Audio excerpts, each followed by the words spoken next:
الحمد لله نحمده ونستعين به ونستغفره ونعوذ بالله من شرور أنفسنا ومن سيئات أعمالنا من يهد الله فهو المهتد ومن يضلل فلن تجد له وليا مرشدا أشهد أن لا إله إلا الله وحده لا شريك له وأشهد أن نبينا محمدا عبده ورسوله وصلوات الله وسلامه على سيدنا ونبينا محمد وعلى آله وأصحابه وأهل بيته ومن تبعهم بإحسان إلى يوم الدين. أما بعد، فأوصيكم عباد الله بتقوى الله جل وعلا، وقد قال الله تبارك وتعالى في كتابه العزيز: أعوذ بالله من الشيطان الرجيم، بسم الله الرحمن الرحيم. قالوا يا أبانا ما لك لا تأمنا على يوسف وإنا له لناصحون أرسله معنا غدا يرتع ويلعب وإنا له لحافظون. صدق الله العظيم. இந்த உலகை படைத்து பரிபாலித்துக் கொண்டிருக்கும் ரப்புல் ஆலமீன் அல்லாஹுக்கே புகழ் அனைத்தும். சலாத்தும் சலாமும் நமது தூதர் முஹம்மது ஸல்லல்லாஹு அலைஹி வஸல்லம் அவர்கள் மீதிலும், அவர்களை பின்பற்றி வாழ்ந்த சஹாபாக்கள், தாபிஊன்கள், தபஉ தாபிஈன்கள், கியாமத்துடைய நாள் வரைக்கும் இந்த உலகத்தில் அல்லாஹ்வை ஏற்று வாழ்கின்ற அனைத்து முஃமின்கள் மீதும் உண்டாகட்டும். அன்பின் இஸ்லாமிய சகோதரர்களே, அல்லாஹ்வின் நல்லடியார்களே, இந்த உலகத்தில் வாழும் போது எல்லா நிலைகளிலும் அல்லாஹ் ஒருவனை பயந்து தக்வா செய்து கொள்ளுமாறு முதலில் எனக்கும் அப்பால் உங்களுக்கும் வசியத் செய்து கொள்கின்றேன். கண்ணியமான அல்லாஹுடைய நல்லடியார்களே, அல்லாஹு தஆலா ரப்புல் இஸ்ஸத் இந்த உலகத்தில் மனிதர்களுக்கு தேவையான அல்லாஹுடைய படைப்பினங்களை அல்லாஹ் மனிதர்களுக்காக வேண்டி படைத்து, மனிதர்களுக்கு பயனளிக்கக்கூடிய விடயங்களை மனிதர்களுக்கு அல்லாஹ் வசமாக ஆக்கி கொடுத்திருக்கின்றான். கண்ணியமானவர்களே, இஸ்லாம் பிரயோசனமான விடயங்களை, நல்ல விடயங்களை, ஈருலகத்திலும் மனிதனுக்கு பயன் கொடுக்கக்கூடிய விடயங்களை அனுமதித்திருக்கிறது. அவ்வாறான விடயங்களை இஸ்லாம் வலியுறுத்தி கொண்டிருக்கிறது. அதே நேரத்தில் மனிதனுக்கு பயன் அளிக்காத, மார்க்கத்துக்கு பயன் இல்லாத, சமூகத்துக்கு பயன் இல்லாத, ஈருலக வாழ்க்கைக்கும் பயன் இல்லாத விடயங்களை இஸ்லாம் தடுத்து அவைகளில் மனிதன் ஈடுபடுவதை அல்லாஹ் வீணான காரியம் என்று அல் குர்ஆனிலே அல்லாஹு தஆலா குறிப்பிட்டிருக்கிறான். கண்ணியமான அல்லாஹுடைய நல்லடியார்களே, அல்லாஹு தஆலா ரப்புல் இஸ்ஸத் அல் குர்ஆனில் நபிகள் நாயகம் ஸல்லல்லாஹு அலைஹி வஸல்லம் அவர்கள் பிறப்பதற்கு முன்னால் வாழ்ந்த முன்னோர்களுடைய நிகழ்வுகளை, சம்பவங்களை படிப்பினைக்காக வேண்டி அல்லாஹ் குர்ஆனிலே குறிப்பிட்டிருக்கிறான். 1,00,000க்கும் மேற்பட்ட நபிமார்கள் உலகத்தில் வாழ்ந்தும் கூட அல்லாஹு தஆலா வெறுமனே மிக சுருக்கமாக 25 நபிமார்களுடைய வாழ்க்கை வரலாற்றில் காணப்படுகின்ற முக்கியமான முன்மாதிரிகளை, முக்கியமான படிப்பினைகளை, முக்கியமான எடுத்துக்காட்டுகளை, முக்கியமான முன்மாதிரிகளை அல்லாஹ் குர்ஆனிலே குறிப்பிட்டிருக்கிறான். அந்த அடிப்படையில் கண்ணியமான அல்லாஹுடைய நல்லடியார்களே, முன்னோர்கள், எங்களுக்கு முன்னால் இந்த உலகத்திலே வாழ்ந்தவர்கள், ரசூலுல்லாஹி ஸல்லல்லாஹு அலைஹி வஸல்லம் அவர்கள் பிறப்பதற்கு முன்னால் இந்த உலகத்திலே வாழ்ந்தவர்கள் செய்த வணக்க வழிபாடுகளையும் அல்லாஹ் கூறியிருக்கிறான். அவர்களுடைய காலத்திலே காணப்பட்ட பழக்க வழக்கங்களையும் அல்லாஹ் குர்ஆனிலே குறிப்பிட்டிருக்கிறான். இப்ராஹிம் அலைஹிஸ்ஸலாத்துடைய தியாகங்களை, வணக்க வழிபாடுகளை அல்லாஹ் பேசுகின்றான். நபி நூஹ் அலைஹிஸ்ஸலாத்துடைய தஅவாவை அல்லாஹ் பேசுகின்றான். ஷுஐப் அலைஹிஸ்ஸலாத்து வஸ்ஸலாம் அவர்களுடைய அந்த வர்த்தக சமூகத்தை பற்றி அல்லாஹ் குர்ஆனிலே பேசுகின்றான். மூசா அலைஹிஸ்ஸலாத்துடைய காலத்திலே வாழ்ந்த அந்த சூனியக்காரர்களை பற்றி அல்லாஹ் குர்ஆனிலே பேசுகின்றான். அது போன்ற கண்ணியமான அல்லாஹ்வுடைய நல்லடியார்களே, அந்த நபிமார்களுடைய காலகட்டத்திலே காணப்பட்ட, அவர்களுக்கு மத்தியிலே காணப்பட்ட சில பண்புகளை, சில வழிமுறைகளை, சில அன்றாட செயல்பாடுகளை அல்லாஹ் குர்ஆனிலே பேசுகின்றான். கண்ணியமானவர்களே, அதில் ஒன்றுதான் மனிதனாக பிறந்தவர்கள் இயல்பாக ஆசைப்படக்கூடிய ஒன்றுதான் இந்த விளையாட்டு என்பது. விளையாட்டு என்பது குர்ஆனிலே பேசப்பட்ட ஒரு அம்சம். வெறுமனே ஒரு முஸ்லிம் இபாதத்துடைய விடயத்தில் மாத்திரம் கவனம் செலுத்தக்கூடியவராக இருக்க வேண்டும் என்று வெறுமனே இபாதத்தை மாத்திரம் தூண்டக்கூடிய மார்க்கம் அல்ல இஸ்லாம். துறவரத்தை மாத்திரம் வலியுறுத்தக்கூடிய மார்க்கம் அல்ல இஸ்லாம். இஸ்லாம் ஒரு மனிதன் உலகத்திலே இபாதத்து செய்ய வேண்டும், அல்லாஹ்வை நெருங்க வேண்டும், அல்லாஹ்வின் பக்கம் விரைய வேண்டும். அதே நேரத்திலே அவன் இந்த உலகத்திலே வாழ்வதற்காக வேண்டி அந்த மனிதனுக்கு குடும்பம் தேவை. திருமணத்தை இஸ்லாம் அனுமதித்திருக்கிறது, வலியுறுத்தியிருக்கிறது. சந்தோஷமாக வாழ்வதற்கு பிள்ளைகளை பெற்றெடுக்க வேண்டும் என்று இஸ்லாம் தூண்டி இருக்கிறது, வரவேற்றிருக்கிறது. கண்ணியமான அல்லாஹ்வுடைய நல்லடியார்களே, அந்த அடிப்படையில் மனிதன் இயல்பாக விரும்பக்கூடிய விடயங்களை, மனிதன் பழகி வந்த விடயங்களை இஸ்லாம் அனுமதித்திருக்கிறது. சூரா யூசுப், கண்ணியமான அல்லாஹ்வுடைய நல்லடியார்களே, அந்த சூறாவிலே 1000க்கும் மேற்பட்ட படிப்பினைகளை அல்லாஹ் சொல்லி இருக்கின்றான். 1000க்கும் மேற்பட்ட படிப்பினைகள். அதில் ஒன்றுதான் நபி யூசுப் அலைஹிஸ்ஸலாத்து வஸலாம் அவர்கள் ஒரு நபியுடைய பிள்ளை. நபி யாக்கூப் அலைஹிஸ்ஸலாத்துடைய மகன் தான் நபி யூசுப் அலைஹிஸ்ஸலாம். யாக்கூப் அலைஹிஸ்ஸலாம் யாரு? நபி இஸ்ஹாக் அலைஹிஸ்ஸலாத்துடைய மகன். இஸ்ஹாக் அலைஹிஸ்ஸலாம் யாரு? நபி இப்ராஹிம் அலைஹிஸ்ஸலாத்துடைய இரண்டாவது மகன். நபிமார்களுடைய பரம்பரையில் வந்தவர்கள் தான் நபி யூசுப் அலைஹிஸ்ஸலாம். நபி யூசுப் அலைஹிஸ்ஸலாத்து வஸலாம் அவர்களுடைய சம்பவத்தில் யூசுப் அலைஹிஸ்ஸலாம் அவர்கள் மீது அவர்களுடைய 11 சகோதரர்களும் பொறாமை கொள்கிறார்கள். பொறாமை கொண்டு யூசுப் அலைஹிஸ்ஸலாத்து வஸலாம் அவர்களை தீர்த்து கட்ட வேண்டும், இல்லாமலாக்க வேண்டும், அழிக்க வேண்டும் என்று அவர்களுடைய பொறாமையை வெளிப்படுத்துவதற்காக வேண்டி யூசுப் அலைஹிஸ்ஸலாத்து வஸலாம் அவர்களை அழிப்பதற்கு அவர்கள் திட்டம் தீட்டுகிறார்கள். அந்த நேரத்தில் கண்ணியமானவர்களே, யூசுப் அலைஹிஸ்ஸலாம் அவர்களை எப்படியாவது வீட்டிலிருந்து அவர்களை அழைத்து செல்ல வேண்டும். வீட்டுக்குள் வைத்து யூசுஃபுக்கு அநியாயம் செய்ய முடியாது, யூசுஃபை இல்லாமலாக்க முடியாது, எந்த ஒன்றும் செய்ய முடியாது. தந்தையுடைய பாதுகாப்பில் யூசுப் இருக்கிறார். இந்த யூசுஃபை நாம் பழிவாங்க வேண்டும் என்றால் இந்த யூசுஃபை வீட்டை விட்டும் வெளியேற்ற வேண்டும். இந்த நேரத்தில் கண்ணியமானவர்களே, பல முயற்சிகள் செய்தார்கள். எப்படியாவது யூசுப் என்று சொல்லக்கூடிய இந்த எங்களுடைய சகோதரனை, அந்த நேரத்தில் யூசுப் அலைஹிஸ்ஸலாம் நபியாக இருக்கவில்லை, ஒரு சாதாரண ஒரு சிறுவனாக இருக்கிறார்கள். இவர்களை எப்படியாவது வீட்டை விட்டு வெளியே கொண்டு வர வேண்டும், வீட்டை விட்டு வெளியேற்ற வேண்டும். தந்தை இடத்திலே வந்து பல தடவைகள் கேட்கிறார்கள், யூசுஃபை எங்களோடு அனுப்புங்கள். தந்தை அனுமதிக்கவில்லை. தந்தைக்கு தெரியும், ஏனைய என்னுடைய 11 பிள்ளைகளும் யூசுஃபின் மீது பொறாமை கொண்டிருக்கிறார்கள், ஏதேனும் ஒன்றை செய்து விடுவார்கள். அனுப்பவில்லை. இறுதியாக வந்து என்ன சொன்னார்கள்? யா அபானா மாலகலா தமன்னா லா யூசுப் வ இன்னா லஹு லனாசிஹூன்.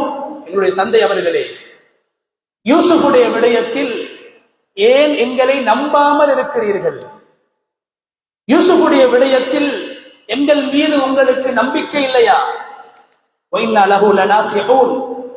அந்த யூசுஃபுக்கு நாங்கள் நலவு நாடக்கூடியவர்களாக இருக்கிறோம், நலவு செய்யக்கூடியவர்களாக இருக்கிறோம், நன்மையை நாடக்கூடியவர்களாக இருக்கிறோம் என்று அந்த இடத்திலே சொல்லி அந்த இடத்தில் ஒரு வேண்டுதலை முன்வைத்தார்கள். அதை குர்ஆன் பேசுகிறது. சொன்னார்கள், அரசில்ஹு மஅனா கதன் யர்தா வ யல்அப். தந்தை அவர்களே, நாளைய தினம் யூசுஃபை எங்களோடு அனுப்புங்கள். ஏன்? யூசுஃபை எங்களோடு நீங்கள் அனுப்பினால் நாம் வளமையாக விளையாடுவதற்காக வீட்டை விட்டு செல்கின்றோம். எங்களோடு சேர்ந்து யூசுப் என்ற இந்த குழந்தை, இந்த சிறுவன் எங்களோடு சேர்ந்து விளையாடுவார். அந்த வார்த்தை அல்லாஹ் குர்ஆனிலே பாவித்திருக்கிறார். யர்தா, ஓடி விளையாடுவார். யல்அப், எங்களோடு சேர்ந்து விளையாடுவார். வ இன்னா லஹு லஹாஃபிதூன், நாம் யூசுஃபை பாதுகாப்போம் என்று அந்த யாக்கூப் அலைஹிஸ்ஸலாத்துடைய 11 பிள்ளைகளும் யூசுப் அலைஹிஸ்ஸலாத்து வஸலாம் அவர்களை வீட்டை விட்டு வெளியேற்றுவதற்காக வேண்டி தந்தை இடத்திலே வேண்டிக் கொண்டது விளையாட்டை முன்வைத்து. தஃசீருடைய உலமாக்கள் விளக்கம் எழுதுகிறார்கள், யாக்கூப் அலைஹிஸ்ஸலாம் ஒரு நபியாக இருந்தும் அவர்களுடைய பிள்ளைகளை அவர்கள் வெறுமனே வீட்டுக்குள்ளே மாத்திரம் வைத்து வளர்க்கவில்லை. சில பேர் நினைத்துக் கொண்டிருப்பது, என்னுடைய பிள்ளையை 4 சுவர்களுக்கு மத்தியில் அந்த குழந்தையை வளர்த்தால்தான் அந்த சாலிஹான குழந்தையாக அந்த குழந்தை வளரும் என்று பல பேர் நினைத்துக் கொண்டிருக்கிறார்கள். தனிமையில் ஒரு இடத்தில் வெளியே சென்று விடக்கூடாது, வெளியே சென்று நண்பர்களோடு விளையாடக்கூடாது, வீட்டுக்குள்ளே டிவியில் என்னுடைய பிள்ளை விளையாட வேண்டும், வீட்டுக்குள்ளே எனது பிள்ளை போனில் விளையாட வேண்டும், வீட்டுக்குள்ளால் எனது பிள்ளை கம்ப்யூட்டரில் விளையாட வேண்டும், வெளியே சென்று விடக்கூடாது, சென்றால் கெட்டு விடுவான். கண்ணியமானவர்களே, யாக்கூப் அலைஹிஸ்ஸலாம் நபியுடைய மகன், இஸ்ஹாக் அலைஹிஸ்ஸலாத்துடைய மகன், இப்ராஹிம் அலைஹிஸ்ஸலாத்துடைய பேரன். குழந்தை வளர்ப்பு என்றால் என்னவென்பதை அல்லாஹ் இப்ராஹிம் அலைஹிஸ்ஸலாம் அவர்களின் மூலமும் அவர்களுடைய பிள்ளைகள் மூலமும் அவர்களுடைய பேர குழந்தைகளின் மூலமும் அல்லாஹ் குர்ஆனிலே குறிப்பிடுகின்றான். அந்த யாக்கூப் அலைஹிஸ்ஸலாம் அவர்கள் பிள்ளைகளை விளையாடுவதற்கு வெளியே அனுப்பினார்கள். இஸ்லாம் இதை அங்கீகரித்திருக்கிறது, இதை குர்ஆனிலே பேசுகிறது. கண்ணியமான அல்லாஹ்வுடைய நல்லடியார்களே, யூசுப் அலைஹிஸ்ஸலாம் அவர்களும் சென்றார்கள். கண்ணியமானவர்களே, பல முயற்சி செய்தும் யூசுப் அலைஹிஸ்ஸலாம் வெளியே செல்லவில்லை. விளையாடுதல் என்று சொல்கிற போது, விளையாட்டு என்று சொல்கிற போது அந்த சகோதரர்கள் பார்த்தார்கள், விளையாட்டு என்று சொன்னால் யூசுப் வெளியே வந்து விடுவார். அதனால்தான் தந்தை இடத்தில் முன்வைத்தார்கள், விளையாடுவதற்காக யூசுஃபை அனுப்புங்கள். நபிமார்கள் கூட பிள்ளைகளை விளையாடுவதற்கு, எப்படியான விளையாட்டு அதையும் இஸ்லாம் சொல்லி இருக்கிறது. ஒரு விளையாட்டு தனக்கு பயனுள்ளதாக இருக்க வேண்டும், உடல் ஆரோக்கியத்தை ஏற்படுத்தக்கூடியதாக இருக்க வேண்டும், ஒரு மனிதனை உற்சாகம் உள்ளவனாக மாற்றக்கூடியதாக இருக்க வேண்டும், ஒரு மனிதனுடைய உடம்புடைய சக்தியை வலுப்படுத்தக்கூடியதாக அமைய வேண்டும். இப்படியான விளையாட்டுகளை இஸ்லாம் அனுமதித்திருக்கிறது. கண்ணியமானவர்களே, இதுதான் பாரம்பரிய விளையாட்டு.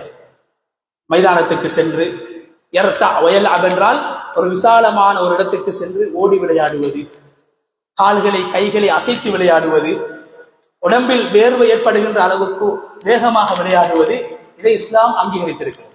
இன்று கண்ணியமான அல்லாஹ்வுடைய நல்லடியார்களே, எங்களுடைய பாரம்பரிய விளையாட்டுகள் இன்று சுருங்கிவிட்டது. ஒரு காலத்தில் இளைஞர்கள் பகல் நேரத்திலே விளையாடினார்கள், விளையாட வேண்டிய நேரம். யூசுப் அலைஹிஸ்ஸலாத்தை அவர்களுடைய சகோதரர்கள் பகல் நேரத்தில் தான் வீட்டை விட்டு வெளியேற்றினார்கள். குர்ஆன் சொல்கிறது, நீங்கள் விளையாடுகின்ற நேரம் பகல் நேரமாக இருக்க வேண்டும். வெயிலுக்கு கீழால், சூரிய வெளிச்சத்துக்கு கீழால் விளையாடுகின்ற போது உடம்புக்கு ஆரோக்கியம் கிடைக்கும், உடம்பிலிருந்து வேர்வைகள் வெளியாகும், கைகளில் மூட்டுக்கள் இருக்கின்ற வருத்தங்கள் இல்லாமல் போய்விடும். ரசூலுல்லாஹி ஸல்லல்லாஹு அலைஹி வஸல்லம் அவர்கள் ஓடி விளையாடி இருக்கிறார்கள். குதிரை ரேஸ், குதிரை ஓட்ட போட்டியில் நபி அவர்கள் கலந்து கொண்டிருக்கிறார்கள். ஒட்டகத்தின் மூலமாகவும் ரசூலுல்லாஹி ஸல்லல்லாஹு அலைஹி வஸல்லம் அவங்க போட்டி, காசுக்கல்ல, ஒட்டகத்துல போட்டி போட்டிருக்கிறாங்க. ஏன் கண்ணியமானவர்களே, மனைவியோடு உலகத்தில் யாருமே செய்ய மாட்டார்கள். மனைவியோடு ரசூலுல்லாஹி ஸல்லல்லாஹு அலைஹி வஸல்லம் அவர் 2 தடவைகள், ஆயிஷா ரலியல்லாஹு அன்ஹா அவர்கள் சொல்கிறார்கள், ஒரு போரில் இருந்து நாங்கள் திரும்பக்கூடிய நேரத்திலே அருமை நாயகம் ஸல்லல்லாஹு அலைஹி வஸல்லம் அவர்களை நான் ஓடுவதற்காக, யார் முந்துவது என்று பார்ப்பதற்காக அழைத்த போது ரசூலுல்லாஹி ஸல்லல்லாஹு அலைஹி வஸல்லம் அவர்கள் என்னோடு ஓடினார்கள். நான் முந்திவிட்டேன், நபி அவர்கள் பிந்தி விட்டார்கள்.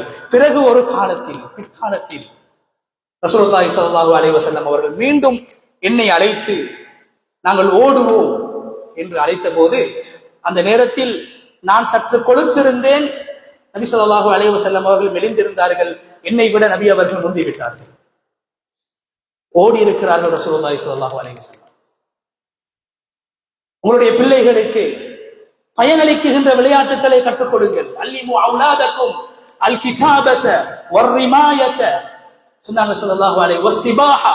உங்களுடைய பிள்ளைகளுக்கு எழுதுவதற்கு சொல்லிக் கொடுப்பதை போல, படிப்பதற்கு சொல்லிக் கொடுப்பதை போல, அம்பு ஏயக்கூடிய அந்த அறிவை நீங்கள் அவர்களுக்கு கொடுங்கள். அந்த விளையாட்டை கற்றுக் கொடுங்கள்.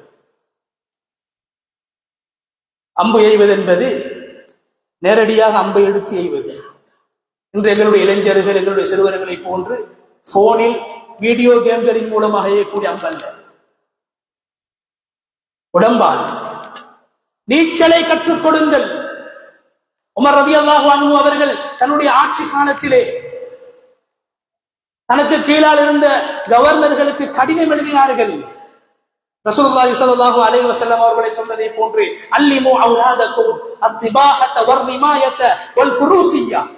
உங்களுடைய பிள்ளைகளுக்கு நீங்கள் அம்பு எய்வதையும் நீச்சலையும் குதிரையில் ஏறி குதிரையில் எப்படி குதிரையை செலுத்த வேண்டும் என்ற அந்த முறையை கற்றுக் கொடுங்கள் என்று உமர் ரலியல்லாஹு தஆலா அன்ஹு அவர்கள் தன்னுடைய ஆட்சி காலத்திலே தனக்கு கீழால் இருந்த கவர்னர்களுக்கு கடிதம் எழுதினார்கள். கண்ணியமான அல்லாஹ்வுடைய நல்லடியார், இன்று எங்களுடைய விளையாட்டு சுருங்கிவிட்டது.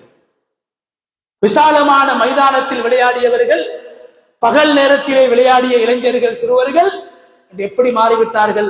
கிராமப்புறங்களில் எப்படியோ தெரியாது, நகரப்புறங்களில் அது ஒரு கட்டிடமாக மாறிவிட்டது. மைதானத்துக்குள்ளால் விளையாடியவர்கள் 4 சுவருக்குள்ளால் விளையாடுகிறார்கள். விசாலமான தூரங்கள் ஓடி ஓடி விளையாடியவர்கள் குறுகிய மட்டத்துக்குள்ளால் விளையாடி கொண்டிருக்கிறார்கள். இண்டோர் என்று சொல்லி அறிமுகப்படுத்தப்பட்டு அதுக்கு நேர காலம் தெரியாது, விசேஷமாக இரவு நேரங்களில் தான் செல்வார்கள். ரமதானுடைய காலங்களில் கூட இரவு நேரங்கள் விளையாடக்கூடிய நேரம் அல்ல. இரவு நேரம் அல்லாஹ் சொல்கிறான், தஸ்குனு ஃபீஹி, இரவிலே நீங்கள் ஓய்வெடுக்க வேண்டும். நேரத்தையும் மாற்றிவிட்டார்கள், விளையாடக்கூடிய இடங்களையும் மாற்றிவிட்டார்கள். இப்போது அதை விடவும் சுருங்கி எப்படி மாறி இருக்கிறது கண்ணியமான அல்லாஹ்வுடைய நல்லடியார்களே? சாதனங்களாக விளையாட்டுக்கள் சாதனங்களுக்குள்ளால் வந்துவிட்டது, கருவிகளுக்குள்ளால் வந்துவிட்டது. கண்ணியமான அல்லாஹ்வுடைய நல்லடியார்களே, மிகவும் ஒரு பயங்கரமான ஒரு இடத்தை நோக்கி எங்களுடைய இளைஞர்கள், சிறுவர்கள் பயணித்துக் கொண்டிருக்கிறார்கள். இஸ்லாம் விளையாட்டை ஹராமாக்கவில்லை. மனிதனுக்கு பயனளிக்கக்கூடிய பிரயோசனமான விளையாட்டுக்களை இஸ்லாம் அனுமதித்திருக்கிறது. பிரயோசனமற்ற விளையாட்டுக்களை இஸ்லாம் தடுத்திருக்கிறது. கண்ணியமான அல்லாஹ்வுடைய நல்லடியார்களே, இன்று எங்களுடைய பாரம்பரிய விளையாட்டுக்கள் மனிதனை உற்சாகப்படுத்தக்கூடியதாக, மனிதனுக்கு மத்தியிலே சுறுசுறுப்பை உண்டாக்கக்கூடியதாக, உடம்பில் சக்தியை வளர்க்கக்கூடியதாக, ஆரோக்கியத்தை பாதுகாக்கக்கூடியதாக அமைந்திருந்தது கண்ணியமான அல்லாஹ்வுடைய நல்லடியார்களே.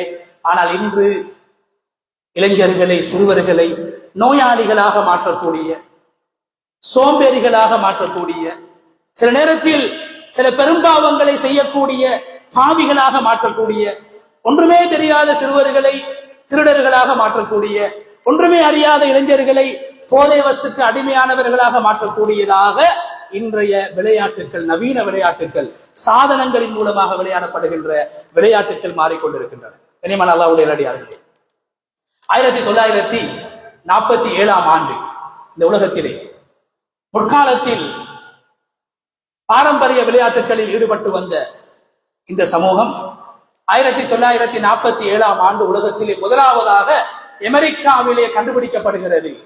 இயற்கையான விளையாட்டு செயற்கையாக மாற்றப்படுகிறது. உடம்பையும் கையையும் காலையும் அசைத்து விளையாடியவர்கள் ஒரு அறைக்குள்ளால் இருந்து கொண்டு விரல்களால் மாத்திரம், கண்களால் மாத்திரம், கரங்களால் மாத்திரம், பார்வையால் மாத்திரம் விளையாடக்கூடிய ஒரு குறுகிய ஒரு சிந்தனையை 1947 தொடக்கம். அதுக்கு பின்னால் 60களில் தான் இந்த வீடியோ கேம்கள், இந்த டிவி கேம்கள், இந்த போனின் மூலமாக விளையாடக்கூடிய கேம்கள், காசு கொடுத்து வாங்கி சீடிகளை வாங்கி டவுன்லோட் பண்ணி விளையாடக்கூடிய விளையாட்டுகள் உலகத்திலே அறிமுகம் செய்யப்படுகிறது. கண்ணியமான அல்லாஹ்வுடைய நல்லடியார்களே, இப்படியான விளையாட்டு கேம்கள் கண்டுபிடிக்கப்பட்ட நாடுகளில் கூட இப்படியான விளையாட்டுகளுக்கு சில கட்டுப்பாடுகளை வைத்திருக்கிறார்கள், வயது எல்லைகளை வைத்திருக்கிறார்கள். அமெரிக்கா போன்ற நாடுகளில் 16 வயதுக்கு குறைந்தவர்கள் எவரும் இப்படியான விளையாடக்கூடிய கழகங்களுக்கு செல்ல முடியாது, இப்படியான கஃபேகளுக்கு செல்ல முடியாது, சிறுவர்களை அனுமதிக்க கூடாது. ஏன்? அவர்களை ஏற்றுக்கொள்கிறார்கள், கண்டுபிடித்தவர்களை சொல்கிறார்கள், இப்படியான கருவிகள், இப்படியான சாதனங்கள், இப்படியான விளையாட்டுகள் சிறுவர்களுடைய வாழ்க்கையில் மிகப்பெரிய தாக்கத்தை உண்டாக்குகிறது, மிகப்பெரிய பாதிப்பை உண்டாக்குகிறது. மிக முக்கியமாக கண்ணியமான அல்லாஹ்வுடைய நல்லடியார்களே, இந்த உலகத்தில் மத சார்பற்ற கொள்கைகள், மதம் என்ற ஒன்று கிடையாது, அல்லாஹ் என்ற ஒருவன் கிடையாது என்ற சிந்தனையை இஸ்லாம் சொல்கிறது. அல்லாஹ் ஒருவன். இஸ்லாமிய மார்க்கத்துடைய ஐம்பெரும் மகாசிதுகளில் ஒன்றுதான் ஹிஃப்துத்தீன், மார்க்கம் பாதுகாக்கப்பட வேண்டும், தீன் பாதுகாக்கப்பட வேண்டும். இப்படியான விளையாட்டு கருவிகளை நாங்கள் பிள்ளைகளுக்கு வாங்கி கொடுக்கிறோம். பிள்ளைகள் தனிமையில் விளையாடுவதை நாங்கள் அவதானிப்பது கூட கிடையாது, கட்டுப்படுத்துவது கூட கிடையாது. விளையாடி கொண்டிருக்கிறார்கள், அறைகளுக்குள்ளால் விளையாடி கொண்டிருக்கிறார்கள், தனிமையிலே விளையாடி கொண்டிருக்கிறார்கள். இப்படியான விளையாட்டுக்கள் உலகத்துக்கு ஒரு செய்தியை கொடுக்கிறது. பெரும்பாலான ஒரு அறிஞர் சொல்கிறார், உலகத்திலே அவருடைய ஆய்வுப்படி 40,000 இப்படியான விளையாட்டு, இப்படியான கேம்ஸ்கள், இப்படியான கருவிகள் மூலமாக விளையாடப்படுகின்ற விளையாட்டுகளிலே சுமார் 32,000 கேம்ஸ்கள், விளையாட்டுகள் அல்லாஹ் இல்லை என்ற சிந்தனையை, அல்லாஹ் ஒருவன் கிடையாது. நாங்கள் குர்ஆன் மதரசாவிலே பிள்ளைகளுக்கு 3 வயதிலே சொல்லிக் கொடுக்கின்றோம், லா இலாஹ இல்லல்லாஹ் முஹம்மதுர் ரசூலுல்லாஹ். நவீன விளையாட்டுகள் கருவிகள் மூலமாக சொல்கிறது, அல்லாஹ் ஒருவன் கிடையாது, பல இறைவன் இருக்கிறான். மனித ரூபத்தில் அல்லாஹ்வை காட்டுகிறார்கள். மனித ரூபத்தில் அல்லாஹ் மாத்திரமல்ல, இந்த உலகத்தில் பல இறைவன் இருக்கிறான். குர்ஆனுக்கு மாற்றமான கொள்கையை கொடுக்கிறது. இரண்டாவது கண்ணியமான அல்லாஹ்வுடைய நல்லடியார்களே, இஸ்லாம் என்னென்ன பாவங்களை தடுத்திருக்கிறதோ, பெரும் பாவம் என்று சொல்லியிருக்கிறதோ, அதல பாதாளத்தில் மனிதனை தள்ளும் என்று சொல்லியிருக்கிறதோ, அப்படியான பாவங்களை சர்வசாதாரணமாக சின்ன குழந்தைகளுடைய உள்ளத்திலே அதை ஒரு அற்பமாக கருதுகிறார்கள், காட்டுகிறார்கள். கொலை, எந்த விளையாட்டு கேம் எடுத்துக்கொண்டாலும் ஒருவரை கொண்டால் அவருக்கு மார்க்ஸ் கிடைக்கும்.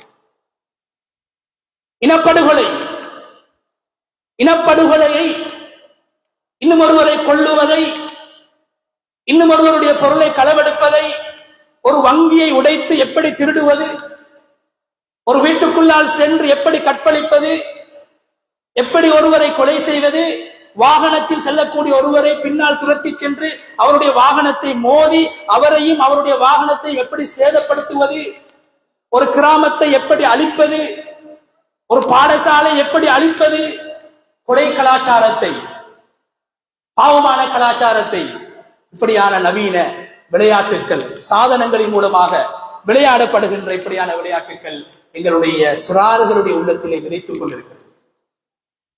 கண்ணியமான அல்லாஹ்வுடைய நல்லடியார்களே, சில வருடங்களுக்கு முன்னர் அமெரிக்காவிலே 11 வயது சிறுவன் வீட்டிலே இருந்த துப்பாக்கி எடுத்துக்கொண்டு சென்று பாடசாலைக்கு சென்று வகுப்பறையில் இருந்த தனது நண்பர்களையும் கொலை செய்து ஆசிரியையும் கொலை செய்த வரலாற்றை நாங்கள் எல்லோரும் அறிந்திருக்கிறோம்.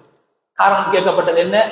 நேற்றிரவு எனது வீட்டில் நான் பார்த்த வீடியோ கேம், நான் விளையாடிய வீடியோ கேம், அந்த கேமில் நான் எனக்கு கண்ணுக்கு முன்னால் விளங்குகின்ற, டிஜிட்டலில் விளங்குகின்ற அந்த நபர்களை கொண்ட நான் உண்மையான மனிதர்களை கொள்ள வேண்டும் என்ற ஆசை, உணர்வு, வெறி எனக்கு ஏற்பட்டது. அதனால் தான் என்னுடைய பாடசாலை நண்பர்களை கொண்டேன் என்று ஒரு சிறுவன் சொன்னான். எந்த அமெரிக்காவில் அந்த கருவி கண்டுபிடிக்கப்பட்டதோ அதே அமெரிக்காவில் நடந்த விடயம். தற்கொலையை, அது பாவமே கிடையாது, விரும்பினால் நீ வாழலாம், விரும்பினால் நீ சாகலாம் என்ற கொள்கையை, கலாச்சாரத்தை இப்படியான விளையாட்டுகள் கொடுத்துக் கொண்டிருக்கின்றன. எத்தனையோ சிறார்கள் இன்று கூட அரபு நாடுகளில் கூட இந்த ஏலவலுடைய ரிசல்ட் வெளியாகினதுக்கு பின்னால் எகிப்து போன்ற நாடுகளிலே நாங்கள் பாடசாலை கல்வியிலே தோல்வி அடைந்து விட்டோம், அதனால் நாங்கள் வாழ முடியாது, என்னுடைய எதிர்காலம் சீர்குலைந்து விட்டது என்று மிக தைரியமாக சில இளைஞர்களும் யுவதிகளும் தற்கொலை செய்திருக்கிறார்கள் இஸ்லாமிய நாடுகளில் கூட. காரணம் என்ன? அந்த கேம், விளையாட்டு கேம் உங்களுக்கு காட்டுது. சில விளையாட்டு கேம்களுடைய முடிவே தற்கொலை. சில நாட்களுக்கு முன்னால், சில வருடங்களுக்கு முன்னால் சர்வதேச மட்டத்திலே ஒரு விளையாட்டு தடை செய்யப்பட்டது. ஏன்? அதனுடைய முடிவு என்ன? எல்லோருக்கும் முன்னால் ஒருவர் தன்னுடைய களத்தை அறுத்துக் கொள்ள வேண்டும். அதுதான் அந்த விளையாட்டுடைய முடிவு. தற்கொலையை இஸ்லாம் ஹராமாக்கி இருக்கிறது. அந்த தற்கொலையை ஒரு சாதாரணமான ஒரு கலாச்சாரமாக, ஒரு சாதாரணமான ஒரு விடயமாக இப்படியான விளையாட்டுகள் காட்டிக் கொண்டிருக்கின்றன.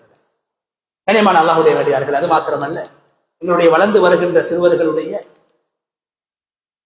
மூளையில் மிகப்பெரிய ஆபத்தை, தாக்கத்தை இப்படியான விளையாட்டுகள் ஏற்படுத்துகின்றன.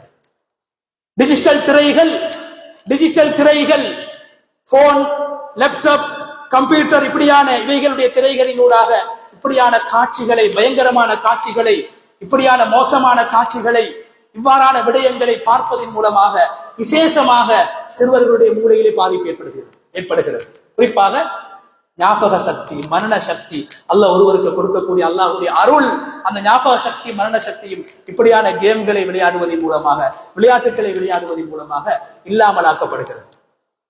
பார்வையில் பாதிப்பை உண்டாக்குகிறது. சின்ன வயதில் கண்ணாடி போடக்கூடிய சிறுவர்களாக எங்களுடைய பிள்ளைகள் மாறிவிடுகிறது. சிறுவர்கள் கண்ணாடி பாவிக்கக்கூடியவர்களாக மாறிவிடுகிறார்களே, தீராத தலைவலி.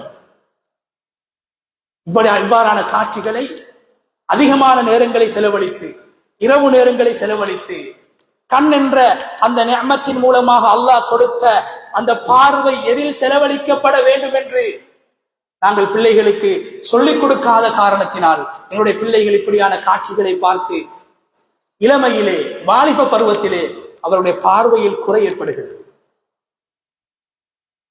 தலைவலி ஏற்படுகிறது. இரவு நேரங்களில் உறங்காமல் இவ்வாறான கருவிகளிலே அவர்களுடைய நேரங்களை அதிகமாக அவர்கள் செலவழிக்கின்ற காரணத்தினால் மறுநாள் காலை பாடசாலையுடைய கல்வி நடவடிக்கைகளிலே பாதிப்பு ஏற்படுகிறது. பாடசாலையில் ஆசிரியர் பாடம் நடத்துகின்ற போது சில பிள்ளைகள் தூங்கிக் கொண்டிருப்பார்கள். எப்போது பாடசாலை விடும் என்று பார்த்துக் கொண்டிருப்பார்கள். வீட்டுக்கு சென்றவுடன் உம்மாவுடைய அல்லது வாப்பாவுடைய போனை எடுத்து ஏதாவது ஒன்று விளையாடும். அந்த டார்கெட்டை அடைய வேண்டும். நிப்பாட்டி வைத்து விட்டு வந்திருப்பார்கள். எப்போது பாடசாலை விடும் என்று பார்ப்பார்கள். விடுமுறை நாள் கிடைத்தால் அவர்களுக்கு சந்தோஷம். ஏன்? 4 சுவருக்குள்ளால் முடங்கிக் கொண்டு அதை விளையாட வேண்டும். இஸ்லாம் சொல்லுகிறது, வெளியே சென்று விளையாடுங்கள், மைதானத்திலே விளையாடுங்கள், தொழுகைக்கு இடைஞ்சல் இல்லாமல் விளையாடுங்கள், மார்க்கத்தில் தடுக்கப்பட்ட விடயங்களை செய்யாமல் விளையாடுங்கள். எந்த விளையாட்டு ஒரு மனிதனுடைய தொழுகைக்கு தடையாக இருக்குமோ, எந்த விளையாட்டு அந்த மனிதன் அன்றாடம் செய்ய வேண்டிய கடமைகளுக்கு தடையாக இருக்குமோ, தொழிலுக்கு தடையாக இருக்குமோ, அன்றாட செயல்பாடுகளுக்கு தடையாக இருக்குமோ, அப்படியான விளையாட்டுகளை இஸ்லாம் தடுத்திருக்கிறது. எனவே இரவு நேரங்கள் புனிதமான நேரமாக, வணக்கங்களில் ஈடுபட வேண்டிய நேரமாக, அல்லது தூக்கத்தில் ஈடுபட வேண்டிய நேரமாக அல்லாஹ் அந்த நேரத்தை ஆக்கி வைத்திருக்கிறான். எங்களுடைய சிறுவர்கள் இரவு நேரங்களை இவ்வாறான கருவிகளிலே செலவழிப்பதன் மூலமாக அவர்கள் சோம்பேறிகளாக மாறிவிடுகிறார்கள். இந்த உலகத்திலே சிறுவர்களுக்கு மத்தியிலே இரத்த அழுத்தம் ஏற்படுகிறது, மன அழுத்தம் ஏற்படுகிறது, அவர்களுக்கு கொலஸ்ட்ரால் ஏற்படுகிறது. அறிஞர்கள் சொல்கிறார்கள், காரணம் என்ன? அவர்களுடைய முன்னைய காலத்தை போன்றல்ல, இப்போது இருக்கக்கூடிய காலத்தில் எங்களுடைய சிறுவர்கள் அந்த போனுக்கு, அதில் இருக்கக்கூடிய விளையாட்டுகளுக்கு, சாதனங்களுக்கு அடிமையாகி விட்டார்கள். எனவே ஒரு இடத்திலிருந்து விளையாடுவதை அவர்கள் விரும்புகிறார்கள், தனிமையை விரும்புகிறார்கள். நினைவான அல்லாஹ்வுடைய நல்லடியார் ஒரு அறிஞர் சொல்கிறார், ஒரு மனிதன் ஒரு சிறுவனுடைய ஆரம்ப 7 வருடங்களை, ஒரு சிறுவனுடைய ஆரம்ப 7 வருடங்களை எனக்கு சொல்லுங்கள், அந்த சிறுவனுடைய எதிர்காலத்தை நான் சொல்வேன். இஸ்லாம் அதைத்தான் சொல்கிறது. ஆரம்ப 7 வருடம் மிகவும் முக்கியத்துவம் கொடுக்கப்பட வேண்டிய ஒரு பருவமாக இருக்கிறது. பிள்ளைகளை பெற்றோர்கள் பராமரிக்க வேண்டிய ஒரு பருவமாக இருக்கிறது. இந்த இப்படியான 6-7 வயது பிள்ளைகள் தான் மிகவும் இவ்வாறான கருவிகளுக்கு அடிமையாகி தன்னுடைய நலவும் கெடுதியும் தெரியாமல் நேரத்தை வீணாக்குவதற்காக, நேரத்தை செலவழிப்பதற்காக, ஒரு பொழுதுபோக்காக அவைகளில் ஈடுபடுகிறார்கள். நாங்களும் எங்களுடைய பிள்ளைகளுக்கு பாவம் என்று பார்த்து அவைகளை கொடுக்கின்றோம். நேர காலம் புரியாமல், சந்தர்ப்பம் புரியாமல், பாடசாலைகளுடைய கடமைகளை செய்திருக்கிறானா இல்லையா என்று பார்க்காமல் கொடுத்து விடுகிறோம். அவைகளுக்கு பிள்ளைகள் அடிமையாகி விடுகிறார்கள். சில போது கண்ணியமான அல்லாஹ்வுடைய நல்லடியார்களே, பாடசாலை சூழலில் இருக்கக்கூடிய அவர்களுடைய ஏனைய நண்பர்களும் அதன் காரணத்தினால் அந்த சூழலின் மூலமாக தாக்கம் செலுத்தப்பட்டவர்களாக மாறிவிடுகிறார்கள். ரசூலுல்லாஹி ஸல்லல்லாஹு அலைஹி வஸல்லம் அவர்கள் சொன்னார்கள், யாரு ஆடுகளை அதிகமாக வளர்ப்பார்களோ அவர்களிடத்திலே பணிவு இருக்கும், அமைதி இருக்கும். யாரு குதிரைகளை வளர்ப்பார்களோ அவர்களிடத்திலே பெருமை இருக்கும் என்று அருமை நாயகம் ஸல்லல்லாஹு அலைஹி வஸல்லம் சொன்னார்.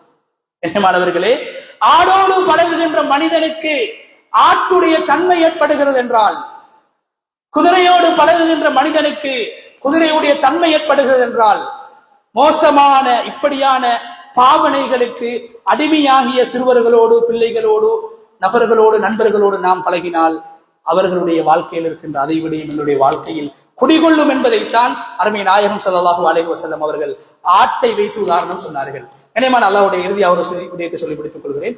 இவ்வாறான இந்த கேம்களுக்கு, சுவர்களுக்கு மத்தியிலிருந்து மறைந்திருந்து விளையாடக்கூடிய இவ்வாறான விளையாட்டுகள் தான் அறிஞர்கள் சொல்கிறார்கள் போதை பழக்கத்துடைய ஆரம்ப கதவு. தூக்கத்தை அவர்கள் தியாகம் செய்ய வேண்டும், விழித்திருந்து விளையாட வேண்டும்.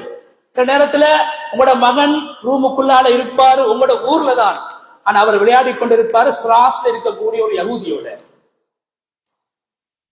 வீட்டுல இருக்கக்கூடிய மகன் ஒரு கேம் விளையாடி கொண்டிருப்பார் ரஷ்யால இருக்கக்கூடிய ஒரு நாஸ்திகனோட. இணைவானவர்களே, அந்த அளவு முன்னேறிவிட்டது. தனியே விளையாடியவர் இப்போது ஒரு பார்ட்னரை அழைத்து சில போது அவருக்கு காசை கொடுத்து, சில போது உங்களுடைய மகன் தோத்து விட்டால் உங்களுடைய மகன் அவருக்கு காசு கொடுக்க வேண்டும். காசு இல்லாத போது மகன் பொய் சொல்லி உங்களிடத்தில் காசு கேட்பார், திருடுவார். இவ்வாறான பாவங்களுக்கு இவ்வாறான வீடியோ கேம்கள் காரணமாக இருக்கின்றன. போதை வஸ்துக்கு அடிமையாகிய வாலிபர்களை ஆய்வு செய்து பார்க்கின்ற போது, விசாரித்து பார்க்கின்ற போது, அவர்களில் பெரும்பாலானவர்கள் சிறுபிராயத்தில் இவ்வாறான வீடியோ கேம்களுக்கு அடிமையாகினவர்கள். தூக்கம் விழிக்க வேண்டும் என்பதற்காக பானங்களை அருந்தியவர்கள், பிறகு ஊக்க மருந்துகளை அருந்தக்கூடியவர்களாக, பிறகு வேற மாத்திரைகளை பாவிக்கக்கூடியவர்கள், இறுதியாக தடை செய்யப்பட்ட போதை வஸ்துக்களை பாவிக்கக்கூடியவர்களாக அந்த பிள்ளைகள் மாறுகிறார். நோக்கம் என்ன? இந்த கேமில் நான் வெல்ல வேண்டும், என்னுடைய டார்கெட்டை, இலக்கை நான் அடைய வேண்டும், தூங்கினால் சரிவர மாட்டாது, தூக்கம் விழிக்க வேண்டும் என்பதற்காக வேண்டி போதை வஸ்துக்களுக்கு அடிமையாக ஆகிவிடுகிறார்கள். எனவே கண்ணியமானவர்களே, நம்முடைய பிள்ளைகளுடைய எதிர்காலம், நம்முடைய பிள்ளைகளுடைய கல்வி, நம்முடைய பிள்ளைகளுடைய அல்லாஹ் கொடுத்த மிகப்பெரிய நிஅமத் கண் பார்வை, அல்லாஹ் கொடுத்த மிகப்பெரிய பாக்கியம் மரண சக்தி, ஞாபக சக்தி, வளர்ந்து வரக்கூடிய பிள்ளைகளுக்கு அல்லாஹ் கொடுத்திருக்கின்றான். இவைகளை பாதிக்கின்றது. சில போது கண்ணியமானவர்களே, அவர்கள் வாலிப பருவத்தை அடைகின்ற போது சில பேர்களுடைய விரல்கள், கைகள், கால்கள் அசையக்கூடிய ஒரு நோய் ஏற்படுகிறது. இந்த நோய்க்கும் காரணத்தை இஸ்லாமிய அறிஞர்களும் இஸ்லாமிய மருத்துவர்களும் துறை சார்ந்தவர்களும் சொல்கிறார்கள். சிறு பிராயத்தில் அவருடைய கைகளின் மூலமாக அவர்கள் பிடித்துக் கொண்டிருந்த அந்த கருவிகளை, அந்த பிடித்துக் கொண்டிருந்த கரங்கள் தான் பிற்காலத்திலே நடுங்கக்கூடியதாக, அந்த கதிர்களுக்கு தாக்கப்பட்டு பிற்காலத்திலே சில போது அந்த விரல் நடுங்கக்கூடிய, கை நடுங்கக்கூடிய, ஒரு பொருளை பிடிக்க முடியாது நடுங்கக்கூடிய ஒரு நோய் ஏற்பட்டு விடுகிறது. சோம்பேறிகளாக மாறிவிடுகிறார்கள். உடம்பு அவர்களுடைய வயதை விட மிகவும் பெருத்ததாக உடம்பு காணப்படும். ஏன்? ஒரே இடத்திலே உட்கார்ந்து இருப்பார். கண்ணியமானவர்களே, இறுதியாக கண்ணியமானவர்களே, பெற்றோருடைய பேச்சை மதிக்காத பிள்ளைகளை, அல் ஆக்லி வாலிதை, பெற்றோர்களை நோவினப்படுத்தக்கூடிய பிள்ளைகளை இவ்வாறான விளையாட்டுகள், கருவிகள் உலகத்திலே உருவாக்கி கொண்டிருக்கிறது. அந்த பிள்ளை வளர்ந்ததற்கு பின்னால் உங்களுடைய பேச்சை மதிக்க மாட்டாது. தனிமையை விரும்பக்கூடிய ஒரு பிள்ளையாக, சமூகம் வேண்டாம், சில போது திருமணமே வேண்டாம், சில போது திருமணம் செய்தால் மனைவி வேண்டாம் என்று மனைவி ஒரு பக்கத்தில், இவர் ஒரு பக்கத்திலே இந்த விளையாட்டை விளையாடி கொண்டிருப்பார். பல திருமணங்கள் விவாகரத்திலே சென்று முடிவதற்கு இவ்வாறான வீடியோ கேம்கள், இவைகளுக்கு அடிமையாகினவர்கள் திருமணம் முடித்ததற்கு பின்னால் கூட படுக்கையுடைய அறைகளில் இருந்து கூட இவ்வாறான விளையாட்டுகளுக்கு அவர்கள் அடிமைகளாக மாறிய காரணத்தினால் இவைகளுக்கு நேரத்தை கொடுக்கிறார்கள். மனைவியோடு பிரச்சனை ஏற்படுகிறது, அங்கு விவாகரத்திலே சென்று அவருடைய வாழ்க்கை முடிவடைகிறது. எனவே கண்ணியமான அல்லாஹ்வுடைய நல்லடியார்களே, இஸ்லாம் அனுமதித்திருக்கிறது எங்களுடைய பாரம்பரிய விளையாட்டுகள் தாராளமாக விளையாடலாம். தொழுகைக்கு தடை இல்லாமல், தொழிலுக்கு தடை இல்லாமல், பிள்ளைகளுக்கு, மனைவிமார்களுக்கு செய்ய வேண்டிய கடமைகளுக்கு தடை இல்லாமல், இஸ்லாம் குறிப்பிட்ட ஆடை ஒழுக்கத்தை பேணி, நேரங்களை பேணி, எங்களுடைய அல்லாஹ்வுக்கும் மார்க்கத்துக்கும் செய்ய வேண்டிய கடமைகளுக்கு இடைஞ்சல் இல்லாமல் விளையாடக்கூடிய பாரம்பரிய விளையாட்டுகளை இஸ்லாம் அனுமதித்திருக்கிறது. நபி யூசுப் அலைஹிஸ்ஸலாத்துடைய சம்பவத்தினூடாக அல்லாஹ் அதை எங்களுக்கு தெளிவுபடுத்தியிருக்கிறான். எங்களுடைய இவ்வாறான கருவிகளுடைய பயன்பாடுகள் இவைகளை நாங்கள் பிள்ளைகள் பயன்படுத்துகின்ற போதோ எங்களுடைய கட்டுப்பாட்டிலே அவைகளை நாங்கள் வைத்துக் கொள்ள வேண்டும். எங்களுக்கு முன்னால் அவர்கள் கேட்டாலும் கூட பிரயோசனம் உள்ள விளையாட்டாக நாங்கள் கருதினால் கூட எங்களுக்கு முன்னால் வைத்துக் கொண்டு எங்களுடைய பார்வைக்கு முன்னால் வைத்துக் கொண்டுதான் அவைகளை செய்வதற்கு நாங்கள் அனுமதிக்க வேண்டும். பிள்ளைகளை தனிமையில் இவ்வாறான விடயங்களில் ஈடுபடுவதற்கு நாங்கள் அனுமதிப்பதன் மூலமாக பிள்ளையுடைய கல்வி, பிள்ளையுடைய மார்க்கம், பிள்ளையுடைய திருமண வாழ்க்கை, பிள்ளையுடைய எதிர்காலம் இவ்வாறான விடயங்களில் இவைகள் பாதிப்பை உண்டாக்கி கொண்டிருக்கிறது. வல்லநாயன் அல்லாஹு தஆலா எங்களுடைய பிள்ளைகளுடைய எதிர்காலத்தை மனமானதாக ஆக்கி கண்குளிர்ச்சியான பிள்ளைகளாக இந்த உலகத்தில் சாதனைகளை புரிந்து அல்லாஹ்வுடைய பொருத்தத்தை அடையக்கூடிய பிள்ளைகளை பெற்றெடுத்த பெற்றோர்களாக எங்களையும் அவ்வாறான பிள்ளைகளாக எங்களுடைய பிள்ளைகளையும் அல்லாஹு தஆலா ஆக்கியருள்வானாக. எங்களுடைய பாவங்களை மன்னிப்பாயாக. எங்களுடைய மாதாபிதாக்களுடைய பாவங்களை மன்னிப்பாயாக. இந்த உலகத்தில் ஈமானோடு வாழ்ந்து ஈமானுக்காக உழைத்து ஈமானோடு இந்த உலகத்தை விட்டு பிரிகின்ற சந்தர்ப்பத்தை நம் அனைவருக்கும் நசீபாக்குவாயாக. وآخر دعوانا الحمد لله رب العالمين. الحمد لله.